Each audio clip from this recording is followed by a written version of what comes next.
experience of diaspora investment in these countries are at different levels. So we had the opportunity to see the spectrum, as it were.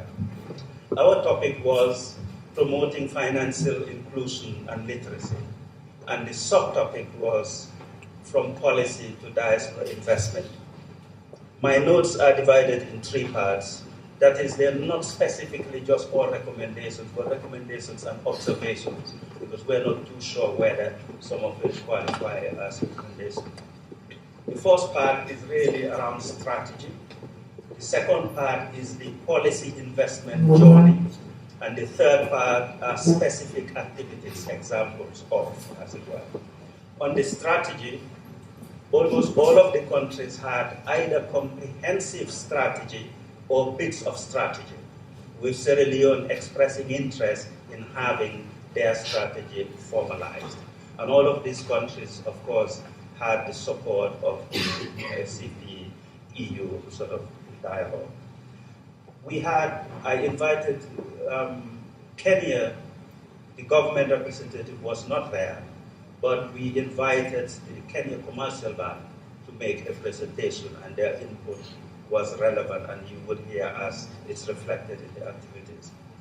So with strategy, absolutely needed by everybody. One observation that was made is that governments must make in their normal government financial budget every year, there should be an allocation for diaspora engagement. It does not necessarily matter how much it is, but it is a sort of statement of intent to have it recognized as a need. Our approach to looking at financial literacy was that it shouldn't be looked at as specific courses and structured formal training. It might be as simple as just financial awareness raising, but it's about groups of people targeted to be given particular information relating to diaspora investment and finance. And thirdly, the investment idea is what resources people are bringing financially.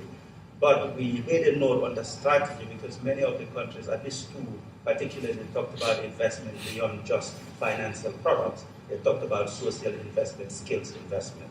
So we observe that investment may not be just financial, but includes socio-economic as well. So what's the policy journey from policy to actual investment? We observe that there perhaps are four parts to it. And the activities that I'm going to list later, all of them would fall in one of those four parts. The first starting point is awareness raising and engagement, some sort of awareness raising and engagement. Second part of the journey is familiarization and trust building. Third part is the engagement and investment. And the last part is retention and entrenchment. In our discussions, we didn't have many examples of how do you retain and entrench. So that is one area that's open for further discussion. But we had examples of the other three, from awareness raising, trust building to investment. And I'll go through some of the examples in no particular order. One is diaspora tourism. And that is not only just the diaspora, but the friends of the diaspora. Another is trying to get crowdfunding platform, mainly to facilitate collective remittances. This is for community rather than for family use. There was a big point about the whole area of direct diaspora investment. And here we have examples of things that are being done. Prominent in that list is diaspora bank accounts and other savings accounts which are available online or even mobile. We have examples in Ethiopia, 25,000 accounts open on foreign or currency accounts. We have an estimate that all of the commercial banks in Kenya perhaps have 40,000 diaspora accounts open amongst themselves. The incentives around these specific products, for example, in the Ethiopia case, is interest rates are higher for the specific purpose that it is used to encourage the inflow of hard currency. They want diaspora to send hard currency, for that reason higher interest rates are paid. We have examples about still within financial products for financial investment, housing. Housing still big priority for diaspora, and we have examples from social housing to the case in Cape Verde, which is housing for all, depending whatever sort of income level you are at.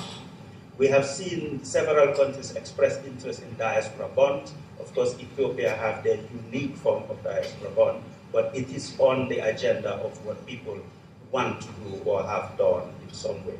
There's one interesting thing which we haven't had example of anyone's doing it, but it's interesting to look at. That is moving from financial products account to wealth management of the very wealthy diaspora. If you're talking of Africa, you're talking of perhaps the African footballers who, oddly enough, one African footballer is perhaps worth several hundred African nurses in income alone. Sad fact, it's true. And there was the idea of explaining to local population in very simple and clear terms why incentives are given to diaspora. In some countries like Cape Verde, that's not necessary. In many other countries, it's necessary to explain. If we say 15% of the GDP, what does that mean at community level in terms of hospital skills around that? There is also mention of how one very interesting idea is how to work with the inward investment agencies. Example from Cape Verde, they came up with off-the-shelf business plans.